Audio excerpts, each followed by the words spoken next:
Imagine standing in the shadow of history, August 28, 1963.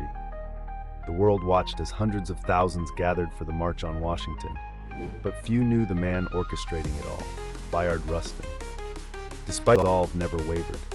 He meticulously planned every detail, from coordinating transportation and securing permits to organizing crowd safety and ensuring a peaceful atmosphere. Driven by a deep belief in nonviolent protest and equality, Rustin's strategic mind and quiet courage made the event a flawless success. As the chief architect behind the march, he amplified Dr. King's dream to millions, creating a pivotal moment in civil rights history. Rustin worked tirelessly behind the scenes, choosing strategy and unity over personal recognition. His story reminds us that real change often comes from those who labor without applause, fueled by conviction rather than fame. Today, let Rustin's example inspire you. Stand firm for what's right, even if your efforts go unseen. True leadership is measured not by the spotlight, but by the lasting impact you create for others.